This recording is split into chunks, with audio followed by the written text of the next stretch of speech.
Jeg vil lige gå emne 11. Det handler om, at man skal vise, hvordan man differentierer e i x, e i kx og lnx. Jeg vil lige først kigge på, hvordan man differentierer e i x. Og til det, der skal jeg først lige bruge, at vi ved jo, en eksponentiel funktion, det er sådan en funktion, der er en forskrift på formen b gange a i x, det hvor a og b er større end 0. Og hvis man nu så kigger på b lige med 1, så er det en eksponentiel funktion.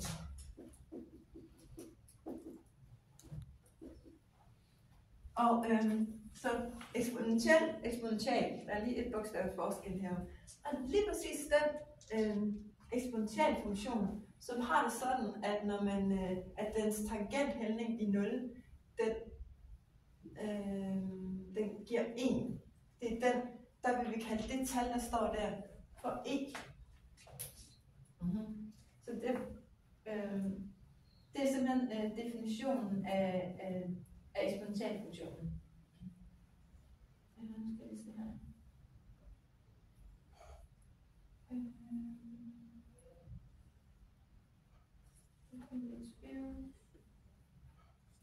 Ja.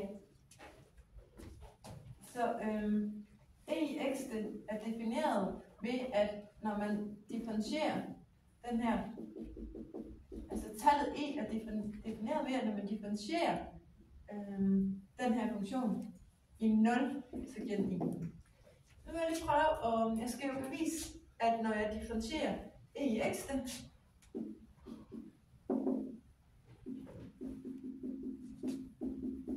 så giver den bare sig selv. Og det eneste jeg ved, det er, altså at det der sjove e der, det har den der egenskab, at når jeg differentierer den i 0, giver den 1, så det ved jeg. Så skal jeg vise, at helt generelt, når man differentierer den, så giver den sig selv. Så går jeg lige i gang med de der 3 trin, der er i differentialregning. Så definitionen af et mærke, den siger jo, at et mærke x0, den er grænseværdien for h gående med 0, at delta f over h, hvor det man mener med delta f, det er f af x0 plus h, minus f af x0, og det er altså, hvis den her grænseværdi findes. Der er tradition for, altså den her funktion, jeg snakker om, der er tradition for, når jeg skal regne differentialkvotienten ud, så deler man ind i 3 trin. Trin 1, find ud af, hvad delta f giver, og reducerer den. Trin 2, det er jo den med h, bruger nogle brøkgørende. Trin 3, se hvad der sker, når h går med 0. Så jeg går lige i gang med trin 1.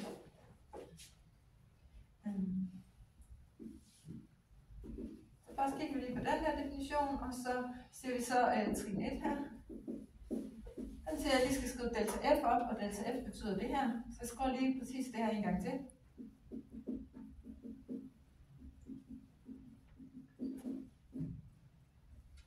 Så sætter jeg lige ind i forskriften.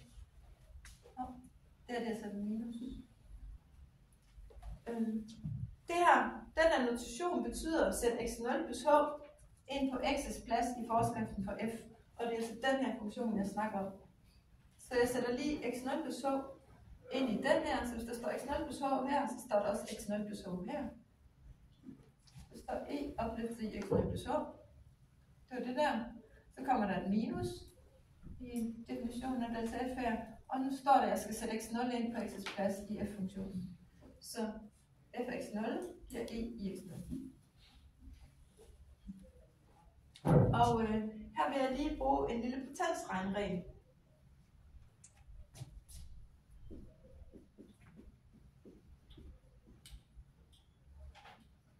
Den siger, at hvis man har noget opløftet i et eller andet, det kan være, at det er r gange t, og jeg tror, det står med et a i form af sammenhæng, så kan man bare dele den op i 2 a i r gange a i t.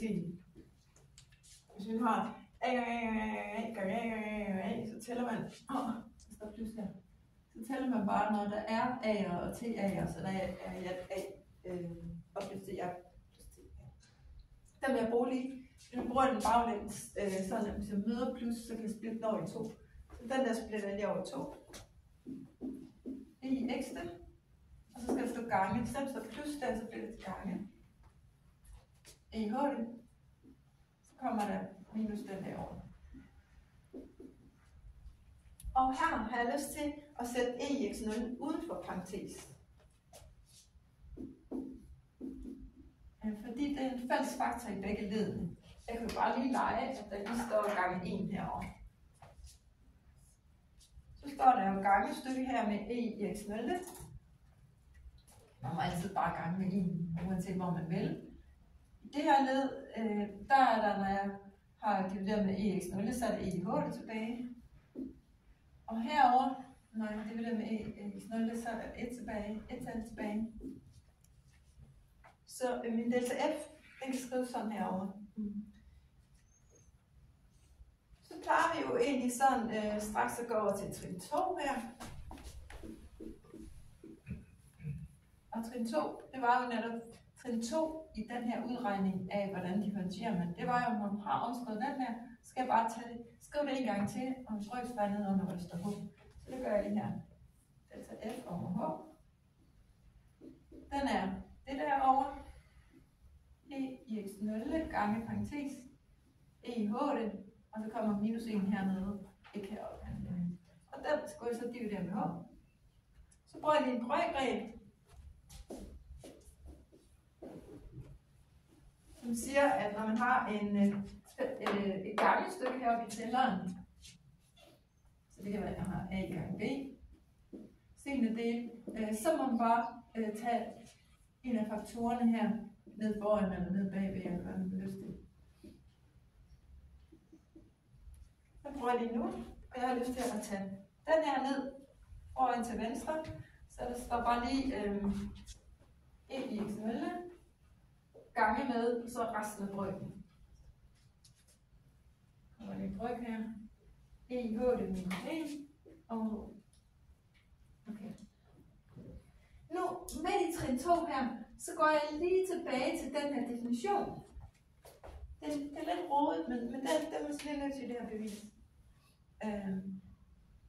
Hvor har jeg den af her? Det her, det er simpelthen det er definitionen af e. Eller i det taget e i x. Hvad er e i x for en mærkelig funktion? Den skal stå i e eller e i x. Definitionen af e i x, det er jo et eller andet tal i x, og hvad er det for et tal? Det tallet gør, at tangenttænding i 0 giver 1. Så jeg ved, at hvis jeg nu fik lyst til midt i det hele, jeg er egentlig midt i at bevise den her, men så får jeg lige lyst til at sige, hvad nu hvis jeg bare satte 0 ind på x0's plads, altså f-mærke af 0, i stedet for x-mærke af et ukendt x0. Så sådan, lige midt i det hele, der får jeg lige lyst til at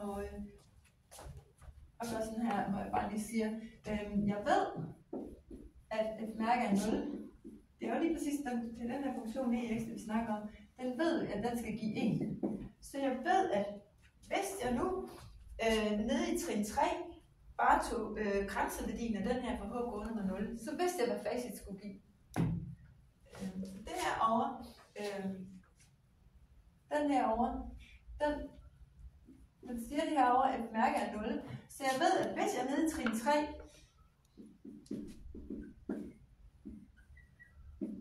i lige præcis i 0, og ikke i det helt konkrete den deroppe, så ved jeg, at der kommer til at bare stå grænseværdien af det her gangestykke. Grænseværdien for h gående med 0 er min delta f over h, min delta f over h, den her delt op til det der gangestykke. E i x0, men jeg ved, om jeg lige skal skrive mig op. Nej, sammen her. Så på x0's plads, der skriver jeg 0.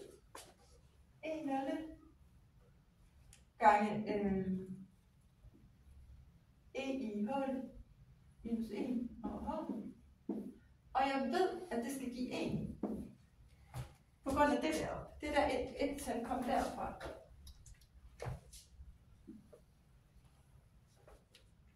Jamen, jeg ved jo, når grænseværdien, man kan godt splitte den over i 2. Men inden da, så har jeg lige lyst til, at den der E0, den giver bare 1.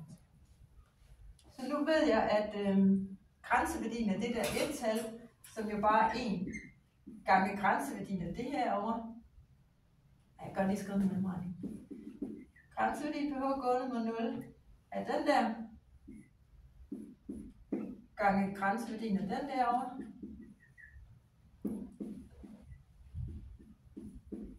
Jeg ved, den skal give 1. Grænseværdien af 1, det er bare 1. Der er ikke noget H med i den. Og så står der bare, at 1 gange et eller andet er lige med 1. Og det der gange 1, det er jo ligegyldigt. Så nu står der bare, at grænseværdien af EH minus 1 over H giver 1. Og det her bruger jeg ligesom en lille mellemregning til at regne videre på den rigtige trin 3 herovre.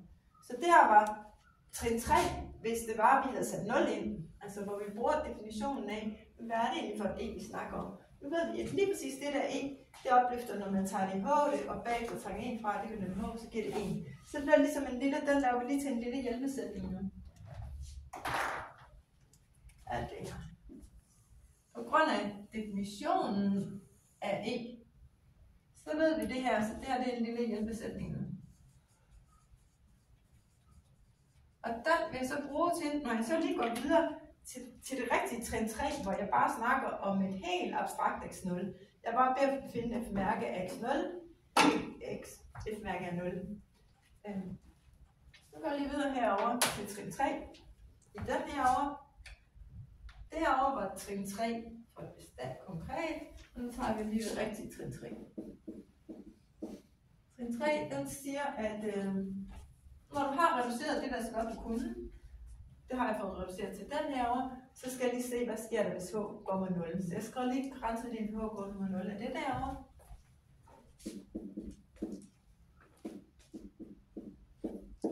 Det her grænseværdien EX0. Og nu er det altså ikke det der 0, jeg kigger på, men helt konkret x0. EX0 gange EH minus 1 over EH over H. Okay, det skal komme med.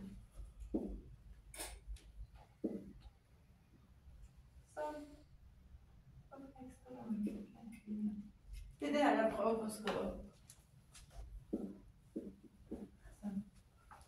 Og grænseværdien af gangestykker kan man godt dele op i 2, så vi bare tager grænseværdien med den, gange grænseværdien med den.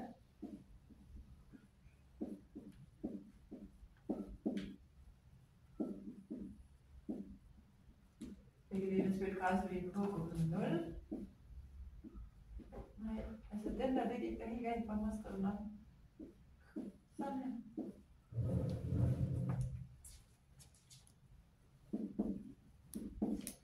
Den her, det er en konstant, der slet ikke afhænger af H. Så den giver bare sig selv. Og nu står der lige præcis det, som vi fandt ud af i hjælpesætningen. At det bare giver 1. Den hjælpesætning kom frem, hvis det var, at vi brugte definitionen af E i x.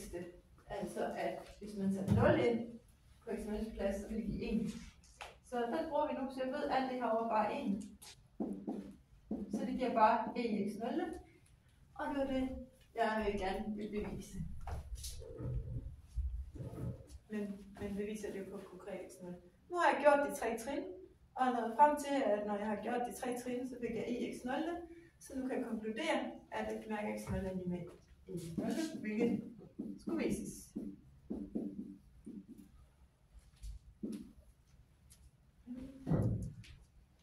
Tjek til ting nummer 1.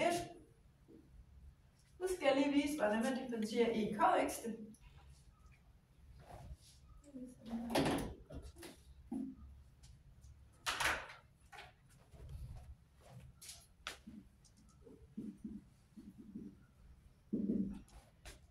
Hvis funktionen nu hedder EKX, så det er en anden funktion, den vi snakkede om før, så vil jeg vise, at når jeg differentierer den, så giver den K EKX. Det er den, jeg kan være kigge på. Der vil jeg kopiere koden foran.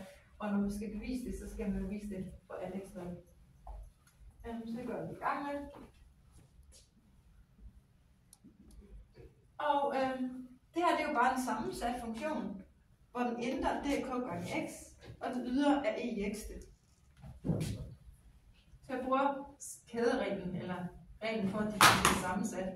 Så den også, som bare siger, f mærke x0, det er indre mærke gange ydre mærke. Den indre differentieret, det er jo, den indre det er kx. Jeg vil skrive det her. Indre hedder kx, og ydre, det kan den her til. Og den ydre hedder ix. Indre mærke, kx differentieret bliver bare k, det er konstantfaktorreglen. Kommer et gangestykke. Ydre differentieret, det har vi jo lige bevist, at når man differentierer ex, så giver den bare ex. Så jeg skal skrive ex, nu skal jeg lige sætte den indre ind på sin plads igen. Og så står der bare det, jeg lovede, så nu er det bevist. Der er ikke noget med trætrinsreglen her, det er bare en sammensat funktion. Tjek til ting nummer 2. Så skal jeg bevise, hvordan man differentierer ln x, og til det må jeg bruge, at ln x faktisk er defineret som det modsatte funktion af e i x.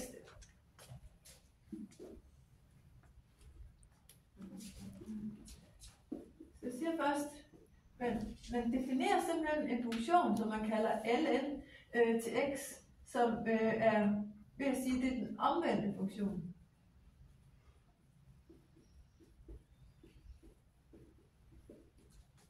Af den der e i x, som vi lige har arbejdet med, som trin nummer 1 deroppe.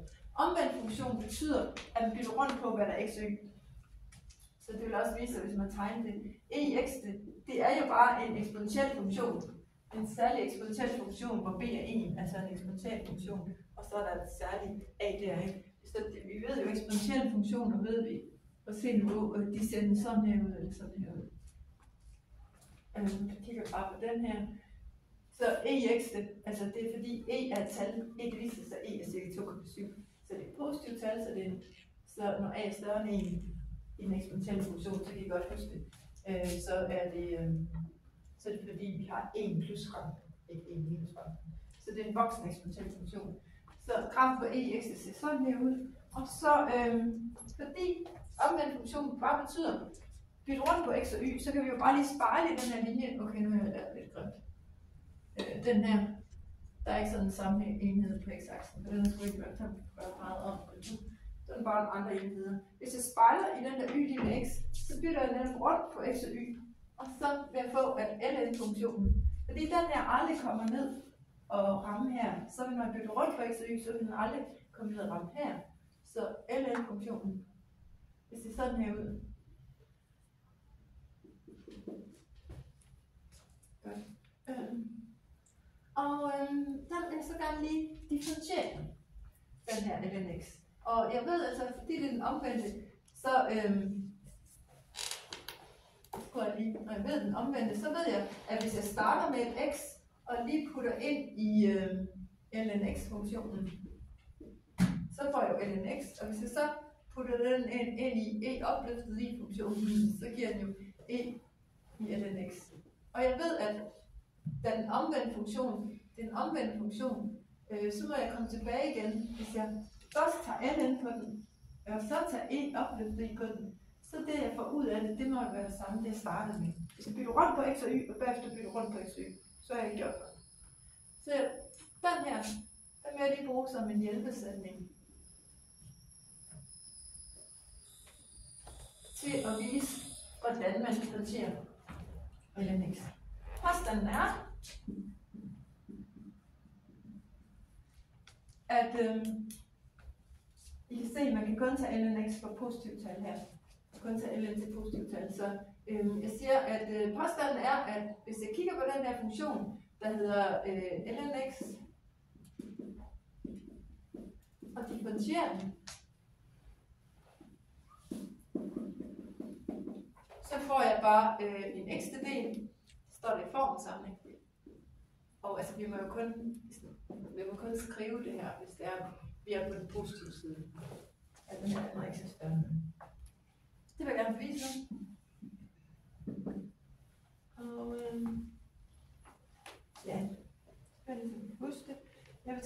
passe på i den her hjælpesætning. Jeg skal give noter.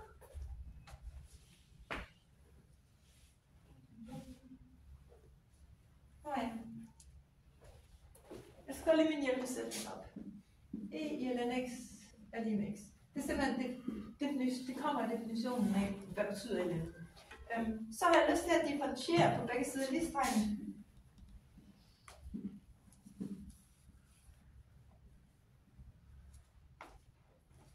Så nu ved jeg, at hvis man kunne finde ud af at differentiere det her, det kan vi jo ikke endnu, men hvis man kunne, så ville det give det samme, som når jeg differentierede den her over. Fordi den er det samme. Vi ved, at det her er det samme. Så hvis jeg differentierer den her funktion, må vi få det samme, som hvis jeg differentierer den.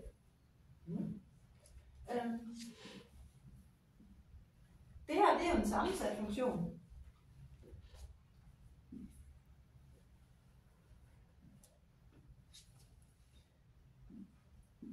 Så jeg bruger kædereglen. Den indre, det er ln x. Og den ydre, det er bare ex det. Og så når jeg bruger kædereglen herover, altså på venstre side vil jeg bruge kædereglen. Gør det lige nu. Så jeg siger, når man differentierer den sammensatte funktion, så får jeg den indre mærke, så det vil sige, at jeg får ln x differentieret. Jeg ved ikke, hvad det giver endnu, men det er jo meget smart. Altså, i hvert fald have en ligning, hvor det, jeg leder efter, står et eller andet sted i ligningen. Jeg leder egentlig efter at finde, jeg ved, hvad man får, når man differentierer ln. Men nu kommer det i hvert fald til at stå i min ligning. Indre mærke gange ydre mærke. Og ex er differentieret, den giver jo bare sig selv. Og så når man sætter den ind, så skal jeg lige sætte den indre ind, så den giver bare sig selv igen. Og over på højre side skal jeg også differentiere.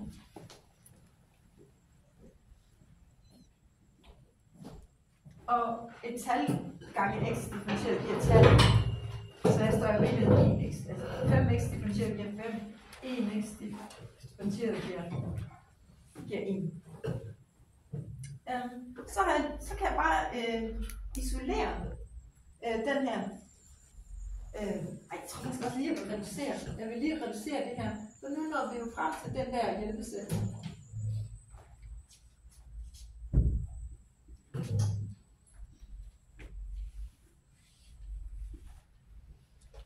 Den siger jo, hvis jeg starter med et x, putter det ind i ln-funktionen, og bagefter kommer det ind i opløftet i funktionen, så går det ud med hinanden. Det får bare det, jeg starter med, så det der gav bare x.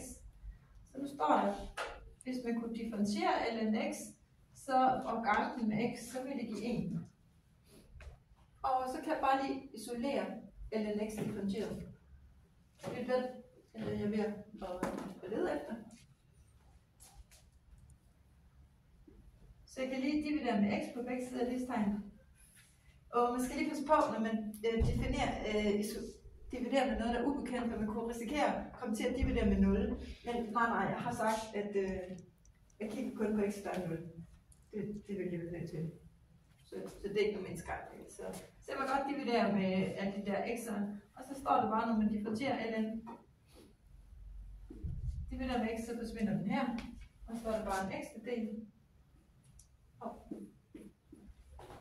Så nu ved vi, når man differentierer ln x, så giver det en ekstra del. Det var det, jeg skulle vise.